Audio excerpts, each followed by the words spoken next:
Jedi Buckeye. Actually, the first two questions are going to be from Jedi Buckeye. First one is, he wants to know how many points would Ohio State be favored over Tennessee on a neutral field? Wow, you're assuming the Buckeyes would be favored, huh? They would be. They would be. On a neutral field, how much would Ohio State be favored over Tennessee? It feels like around 5. Seems about right. 4.5, 5, 5.5, something like that. Less than a touchdown, more than a field goal.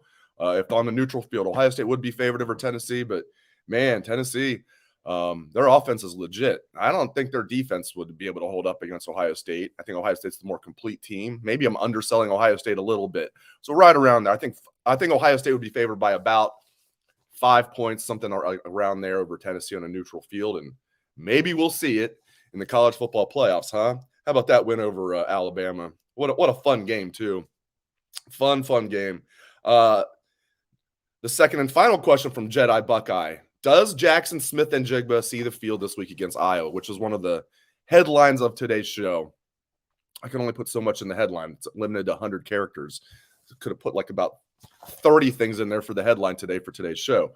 Is Jaxon Smith-Njigba going to return this week? I don't know.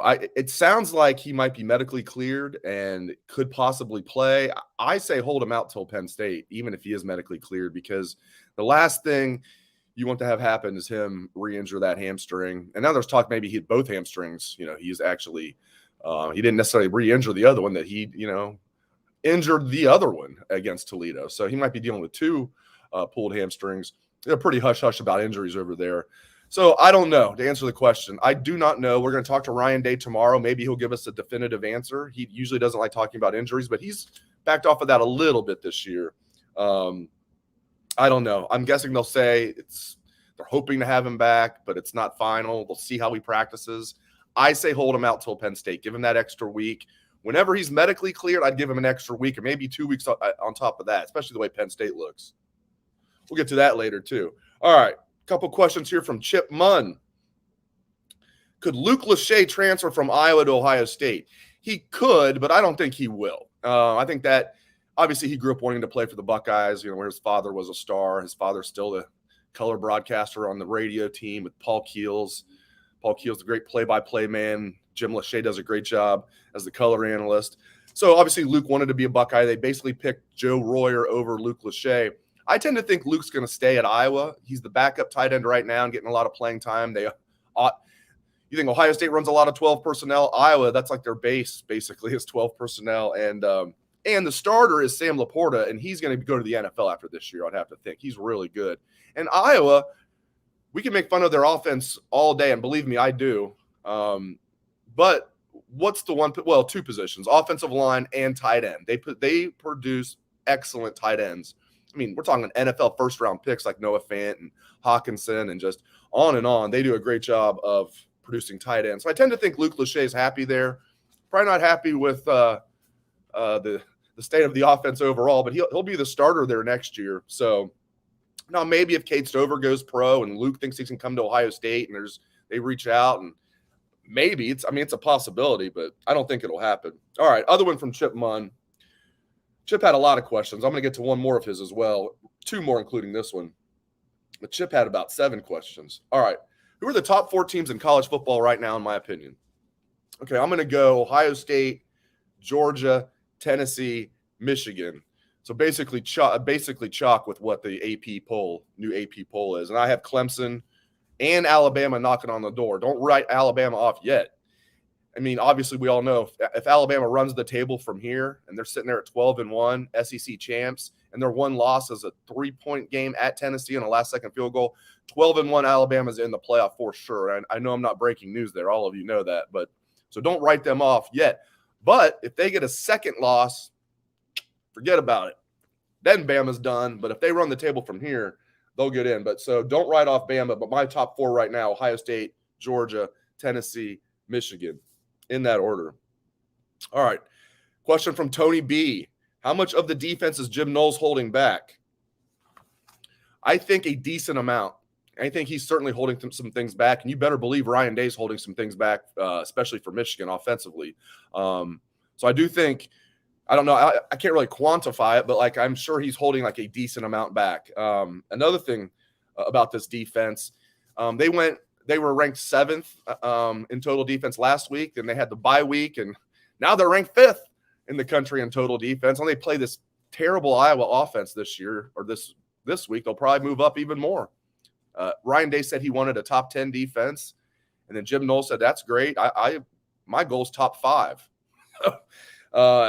Right now, Jim Knowles is getting his wish, and Ryan Day is getting more than his wish. Top 5 defense. How about that? And they're a top 5 offense, too. Want to talk about a balanced team? Love this Ohio State team, and I love the coaching. The coaching's in place with Knowles, Justin Fry, what Ryan Day's doing, still having Kevin Wilson, Tony Alford, Brian Hartline, Larry Johnson. I mean, what Knowles is doing with the defense is great. I tell you, one guy's got to step it up is Tim Walton, I think. I mean, at some point, you got to talk about coaching there. I mean, I'm not seeing much improvement out of the corners, and that's the weak link on the team right now. So, got to get that cleaned up. But how much of the defense is Knowles holding back? I think a decent amount. Not a ton. He's holding some stuff back. I have no doubt. He's even talked about that a little bit. All right, next question comes from 05 Hollywood 17. Wants to know, do reporters get status updates on Ohio State's injured players during the bye week? Kind of. It was a reduced media week last week. We didn't, we get Ryan Day on Tuesdays, and then maybe an assistant coach or two, and maybe a player or two on Tuesdays. Tuesday's a big day, as you guys know. And then Wednesday is when we get players after practice. So like really Wednesday night, almost late Wednesday evening after practice, like 6:30, 7 o'clock. We get a bunch of players usually every Wednesday. Well, they didn't do that this week on Wednesday. And then we usually get a Zoom call with Ryan Day. They call it the lightning round for about 10 minutes every Thursday. They didn't do that last week. So they took out Wednesday and Thursday. But we did get Ryan Day on Tuesday as usual. We got Jim Knowles, we got Justin Fry, and we got Larry Johnson. And it was awesome. I'm sure many of you have seen those videos from last Tuesday. And they did kind of give injury updates. Like they talked about guys like Jordan Hancock. They're hoping to have him back this week. Now, again, we'll talk to Ryan Day tomorrow and get further updates. So to answer your question, they don't send out like a status report, if that's what you're asking, during the bye week. But obviously a lot of the questions asked to Ryan Day and Jim Knowles and all the other coaches. I don't think Justin Fry got too many questions about injuries, but, certainly Jim Knowles and Ryan Day did. And, they said they're hoping to have Hancock back this week. We've had people ask about Mayan Williams. I think for sure he's going to be back this week. I shouldn't say for sure, but I tend to think that was mostly a precaution, holding him out. Like he definitely was banged up. I'm not saying it was like he was completely healthy, but I think they're trying to save the reps a little bit there for Henderson and Mayan. Keep both those guys healthy because you're going to need them both. So yeah, we don't get injury, status update per se, but they were asked a lot of questions about the guys that are banged up. Jaxon Smith-Njigba, they said, as I said earlier, they hope to have him back this week.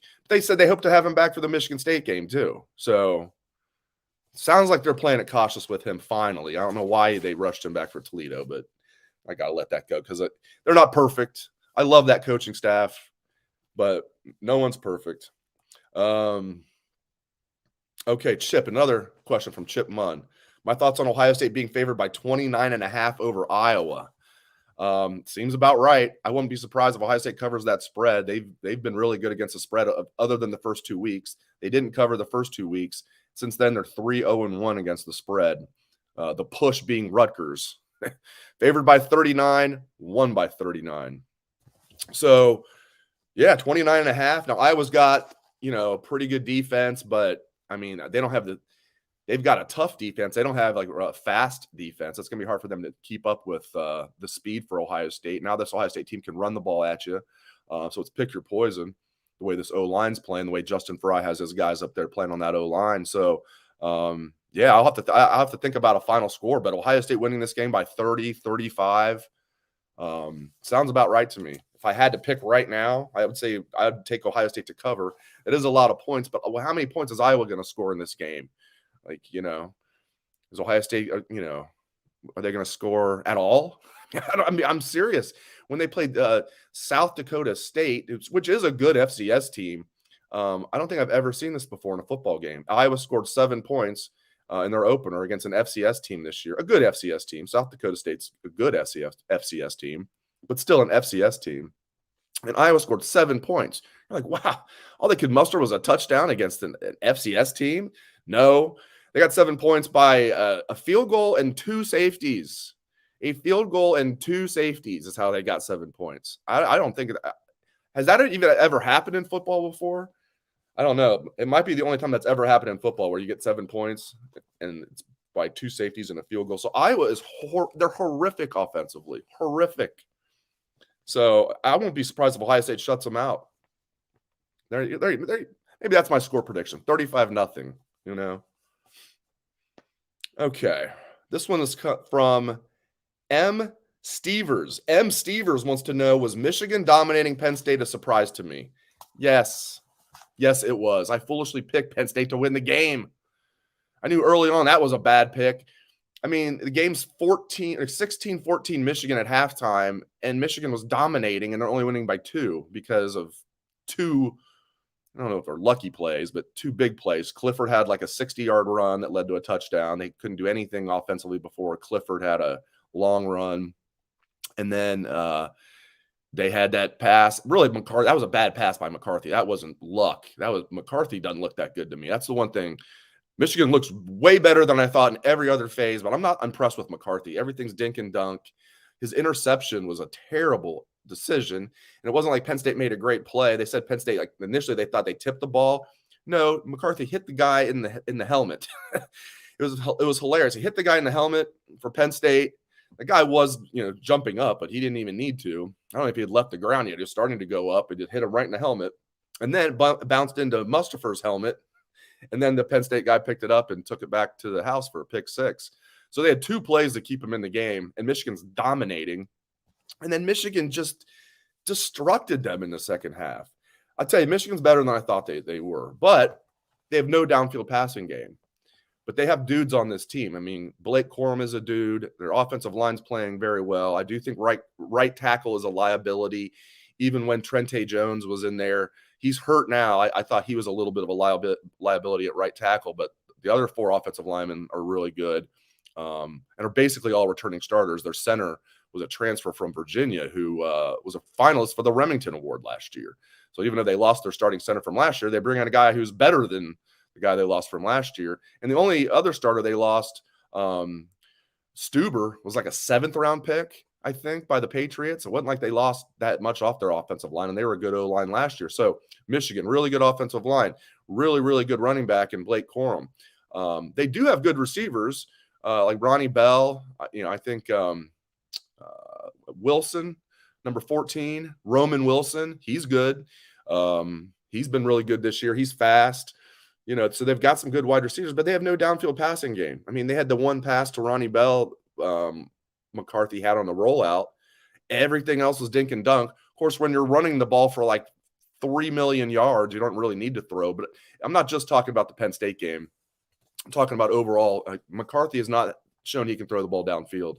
And don't forget, he's coming off a torn labrum in his throwing shoulder, okay, which I'm sure is part of it. So that's why. And somebody's going to ask, I'll get to later if a question about how I feel about Michigan as it pertains to Ohio State. Because as you guys have know, I've been very confident that Ohio State's going to take care of business, and I still am. I'll get into more of that. But yes, was I surprised that Michigan dominated Penn State?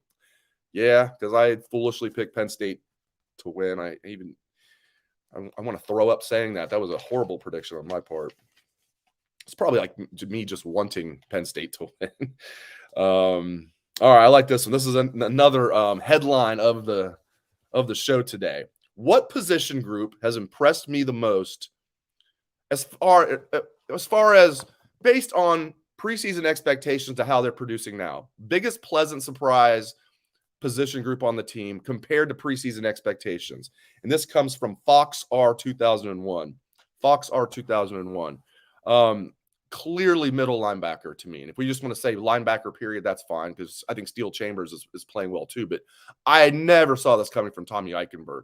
I was hoping that they would be good at linebacker this year. And I thought Knowles, not just being the D coordinator, but being the linebacker coach himself, I thought he would get them to a good level. Okay. Tommy is not at a good level. Okay. Tommy's at a great level. Like, Tommy is playing at a Buckeyes award-winning level. And I never saw that coming. Now, maybe I should have, because something that light turned on for him in the Rose Bowl, and that was with this atrocious defensive coaching staff they had last year. Ryan Day had to burn it to the ground and bring in everybody new except for Larry Johnson. And Eichenberg was great in the Rose Bowl. The defense overall struggled, although they came to play in the second half, but Eichenberg was the defensive MVP, had like 18 tackles. And it wasn't just like tackles like downfield after, giving up 10 yards. Like, he was making plays. And he's quicker than I thought. I mean, I knew he was tough.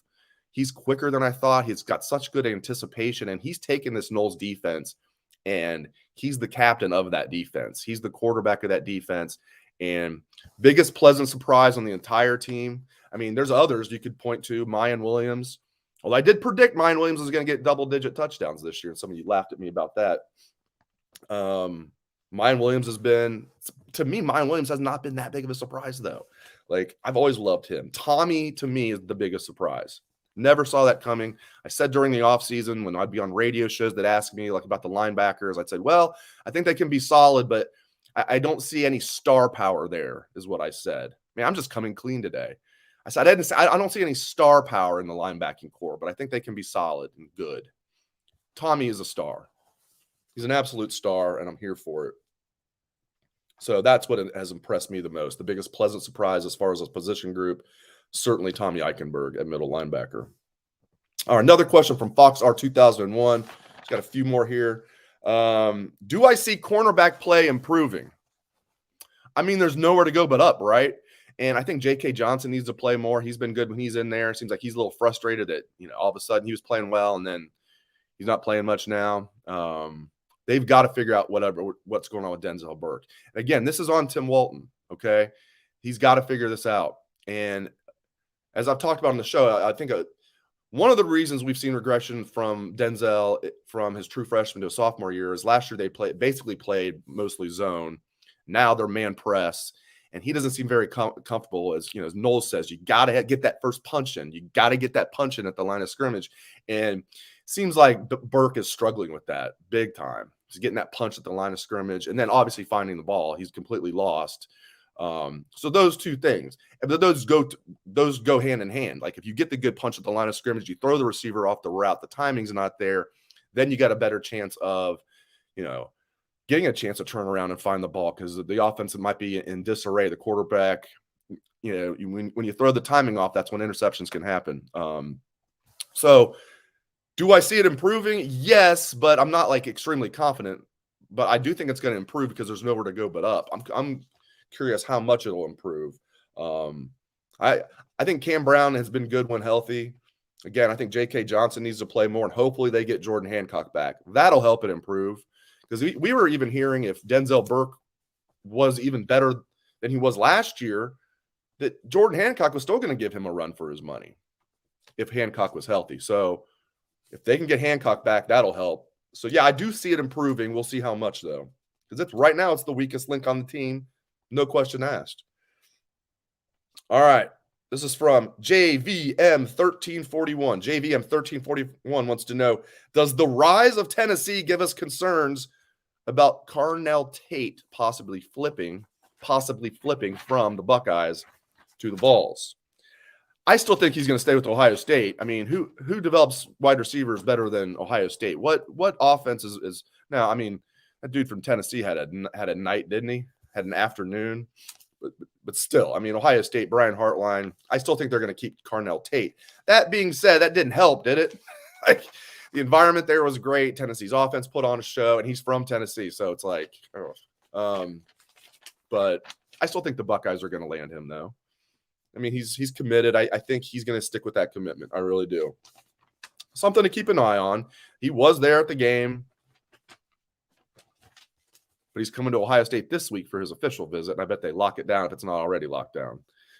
So to Cornell Tate's official visit this week for Iowa, and it's not a big official visit weekend, so they can, if they need to, give him all the love that he needs.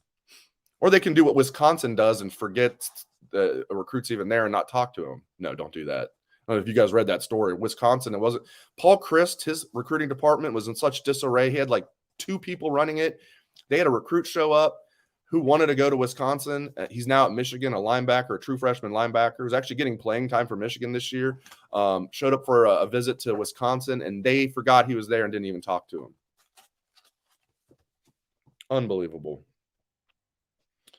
All right. This question is from Buckeye in Maryland. A couple of questions from Buckeye in Maryland. Is Michigan's running game really that good, or is Penn State overrated? I mean, can I cheat and say both? That's what comes to mind, though. I think Michigan's running game is really good. It's not that good. Good luck trying to do that against Ohio State or even close. Here's the thing about Penn State, what I saw from their defensive line. Mustafer's a big dude, and he'll play in the NFL, okay? He's like every bit of 320 pounds. He's a big dude. 6'4", 320, good D tackle. Their other defensive tackle, starting D tackle for Penn State, 276 pounds. And their DNs are light in the bleep as well. Okay, so you're talking about they have one guy who's like Big Ten sized up there in Mustafer, and the rest of their D line is tiny. Penn State's good in the secondary. They've got a really good secondary. They've got 2 really good corners. Joey Porter Jr., a great one, and they've got another good corner, and they've got a good safety whose name is Jair Brown, by the way. This is interesting. Ohio State and Penn State both have a Jair Brown who plays in the secondary. So they've got 3 really good DBs, but their front 7 looks soft to me. Soft. Other than Mustafer. I do have a linebacker I think that's pretty good too, but they're tiny up front. And Michigan's offensive line, not tiny, and Corum, really good running back. I know Edwards have put up a big day too. I'm not that impressed with Edwards. I'm impressed with Corum. So I think it's both. I think Michigan definitely has one of the best rushing attacks in the country because of that offensive line, and they commit to it. And Corum is a legit stud running back. So Michigan, very good. One of the best running teams in the country, no doubt about it. I have no problem admitting that. But Penn State looks overrated to me, especially their D-line. I mean, I couldn't believe they had a D tackle that's 276 pounds starting against Michigan. Like, what do you think is going to happen? And they were even talking about it on the broadcast. If you guys watched the game, like Klatt and Gus Johnson, who do a great job, Joel Klatt and Gus Johnson, they said Michigan's coaches told them, we think we can get after them up front because they're undersized. And boy, do they get after them up front. So I don't think I am cheating. Is Michigan's running game really that good? Yeah, it's really good running game. And is Penn State overrated? Yes. Even now at 16th, I think they're overrated. They dropped from 10 to 16. We'll see. All right, this leads into the next question, also from Buckeye in Maryland. Did the Michigan-Penn State game change my mind regarding how I feel about the game? Because you guys know I've been talking smack all offseason about Ohio State's going to take it to Michigan. They still are, by the way. So that game changed my mind about how I feel, how challenging the game will be. And vice versa, did it change my mind about how I feel the Buckeyes will do against Penn State? This is from Buckeye in Maryland. All right. A little bit. Michigan's certainly better than I thought they would be this year. Okay. They've got dudes. Blake Corum is a dude. I meant to go over this earlier and kind of got off track. Their offensive line, they got some good wide receivers. And their defense is way better than I thought it would be. Okay. Now, they still haven't really played anybody. Penn State's offense isn't any good. So I still think their defense maybe isn't as good as the ranking indicates, but the defense is better than I thought it would be. You lose basically 3 first-round picks because Ojabo would have been a first-round pick if you didn't get hurt. And then you lose Aiden Hutchinson and you lose Dax Hill. And I thought they would take a big step back, and they lost their D coordinator.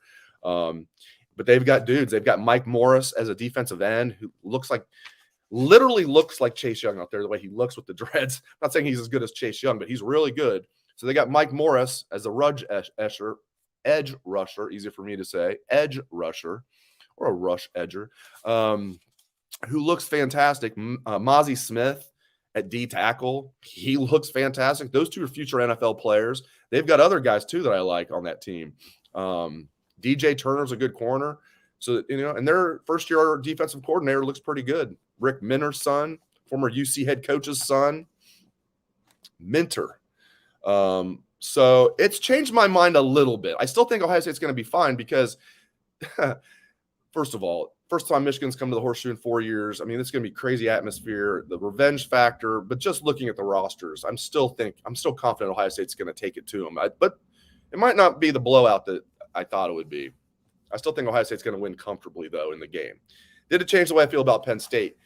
It changed the way I feel about Ohio State playing Penn State. Yeah, a little bit, but I've been saying all along that this is still going to be a tough game. Now we knew it wasn't going to be a night game, and we know now it's going to be a high noon game there in Happy Valley. Listen, even though it's not a night game, thank God, it's still going to be a raucous atmosphere. They'll still get after it. Every year they bring their A game against Ohio State. I don't know how. I mean, even the 2014 national championship season, it took a Joey Bosa throwing the running back into the quarterback, Hackenberg, to get a walk-off sack there in overtime.